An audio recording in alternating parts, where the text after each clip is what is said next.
हरिनाम सप्ताह, त्यामध्ये ग्रंथराज ज्ञानेश्वरी पारायण, गाथा पारायण, भागवत कथा भाग आतापर्यंत सगळ्यांनी ऐकलं. तुमचं आमचा देह भगवतमय झाला, पण कलियुगामधील या 21व्या शतकामध्ये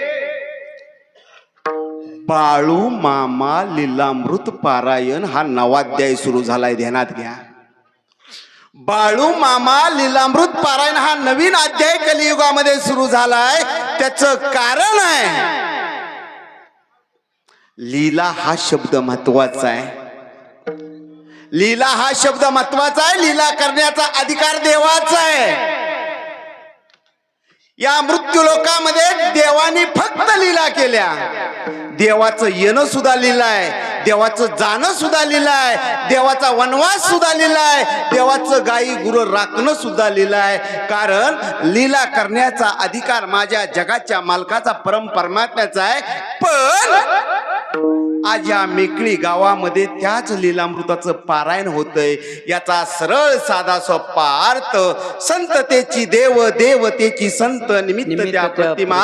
कारण बाळू मामा हा कलियुगातील जगाचा मालक आहे आणि त्यांच्या निमित्तानं या सप्ताहामध्ये सगळं वातावरण बाळू मामामय झालंय. कारण हे दुसरं वर्ष आहे. एक यामध्ये अतिशय बारकाव आहे बरं का. ज्या ज्या ठिकाणी बाळूमामाला यायचंय ना, जिथं जिथं ज्या ज्या बाळूमामाच्या पावलांचा परिस्पर्श ज्या ज्या भूमीला व्हायचाय ना, ज्या ज्या भागाचा उद्धार व्हायचाय ना, त्या त्या भागामध्ये अगोदर दिंडी आली, मामाची दिंडी आली, हजारो वारकऱ्यांची दिंडी आली आहे. आणि त्या हजारो मेंढी रूपी वारकऱ्यांना एका एकाला देह ठेवावा लागलाय. जिथं जिथं देह ठेवला गेला तिथला उद्धार झाला. मला सांगायचं एवढंच, तुमच्या आमचा उद्धार करण्यासाठी पहिल्यांदा मामाच्या लाडक्या मेंढी माऊलीला देह ठेवावा लागला. तेव्हा आपल्याला तिथनं पुढं त्याचा आधार मिळाला गड्या हो.